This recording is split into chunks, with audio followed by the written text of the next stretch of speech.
আসল সহৃদয়বান ব্যক্তির পরিচয় জানার জন্য এবার উল্টো সুর গাইতে শুরু করে দিল রাই। হ্যাঁ বন্ধুরা, ভিডিওতে লাইক দিয়ে দেখতে থাকুন। রাই বাড়ি ফেরা মাত্রই যখন ওর বৌমনি বলতে থাকে যে রাই কালই তোমার দাদাভাইকে হসপিটাল কর্তৃপক্ষ বলেছে অ্যাডমিট করতে, ঠিক সেই সময় রাই বলতে থাকে যে হ্যাঁ বৌমনি ডাক্তার যেটা বলেছে একদম ঠিক বলেছে, কারণ আমিও যতটুকু শুনেছি যে এই ধরনের সার্জারির দুদিন আগে থেকেই নাকি পেশেন্টকে অ্যাডমিট করা লাগে, আর দাদাভাইয়ের জন্য যেটা ভালো হবে সেটাই বরঞ্চ আমাদেরও করাটা বেটার।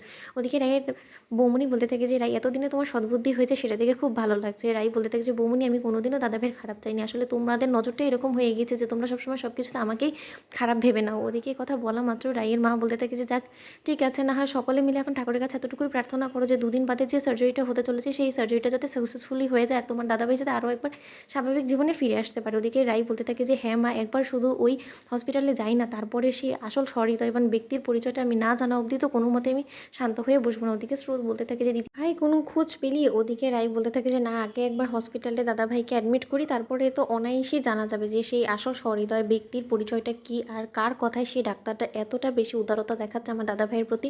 ওদিকে রাইয়ের দাদাভাইকে হসপিটালে অ্যাডমিট করা মাত্রই রাইয়ের মা বলতে থাকে যে রাই এখানে কোনো রকম কোনো তুমি গোয়েন্দাগিরি করা শুরু করে দিও না, দোহাই তোমার, তোমার দাদাভাইয়ের ভালোই ভালো যাতে অপারেশনটা হয়ে যায় সেই প্রার্থনাই করো ঠাকুরের কাছে। ওদিকে রাই বলতে থাকে যে মা, ঠাকুরের কাছে প্রার্থনা করার জন্য তো মন্দিরে যেতে হবে তাই না, আমি সেদিকেই এগোচ্ছি, কেন তোমার কোনো আপত্তি আছে? আর তুমি ভেবো না মা, আমি কোনো রকম কোনো সিন ক্রিয়েট করার চেষ্টা করবো না। ওদিকে রাই মন্দিরের নাম করে যখন সেই সহৃদয়বান ব্যক্তিকে খোঁজাখুঁজি শুরু করে দেয়, ঠিক সেই সময় রাইয়ের দাদাভাইয়ের যে সার্জারি করবে সেই ডাক্তারের সাথে অনির্বাণকে মুখোমুখি দেখা মাত্রই রাই বলতে থাকে যে এবার আমার সন্দেহটা একবারে বাস্তবে পরিণত হয়ে গেছে। আমি বেশ বুঝতে পেরেছিলাম, প্রথমেই আন্দাজ করতে পেরেছি আমি যে এই মানুষটা আর কেউ নয়, সহৃদয়বান মানুষটা হয়তো বা অনির্বাণী, যে কিনা আড়ালে থেকে এই ডাক্তারটাকে দিয়ে সকল কাজ করাচ্ছে।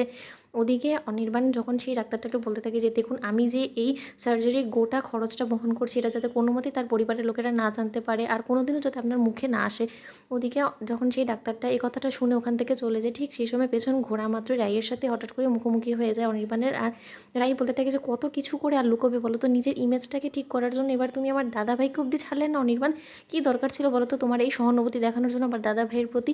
তুমি কি মনে করেছো যে তুমি আমার দাদাভাইয়ের ট্রিটমেন্টের সকল খরচ বহন করলে আমি তোমাকে ক্ষমা করে আবারও তোমার কাছে ফিরে যাবো? ওদিকে অনির্বাণ বলতে থাকে যে সেই উদ্দেশ্যে আমি কোনো কিছুই করিনি, কিন্তু আমি ভেবেছি যে হয়তোবা কোনো একজনের জীবন যদি সেভ করতে পারি আমি, তাহলে হয়তো আমার পাপটা কিছুটা হলেও আমি কমাতে পারবো। তার জন্যই আসলে আমি এই উদ্যোগটা নিয়েছি। আমি জানি রাই যে তুমি কোনো মতে আমার সাহায্য চাও না, কিন্তু তার সত্ত্বেও রাই আমি দেখেছি যে দাদাভাই ভেতরে ভেতরে কতটা কষ্ট পায়। দিনের পর দিন এরকম করে হুইল চেয়ারে বসে নিজেকে অক্ষম ভাবতে ভাবতে সেই মানুষটা নিজে থেকে ডিপ্রেশনে চলে গিয়েছে, আর সেই ডিপ্রেশন তখনই কাটবে তার মন থেকে যখন কিনা সে সুস্থ স্বাভাবিক জীবনে ফিরে আসতে পারবে। আর একজন অক্ষম মানুষকে যদি আমি সুস্থ স্বাভাবিক জীবন ফিরিয়ে দিতে পারি তাহলে আমার থেকে খুশি কেউ হবে না। রাই বলতে থাকে যে আর কত কিছু করবে বলো তো অনির্বাণ। তো বন্ধুরা, ভিডিওটি ভালো লেগে থাকলে লাইক কমেন্ট শেয়ার করে সাবস্ক্রাইব করতে ভুলো না।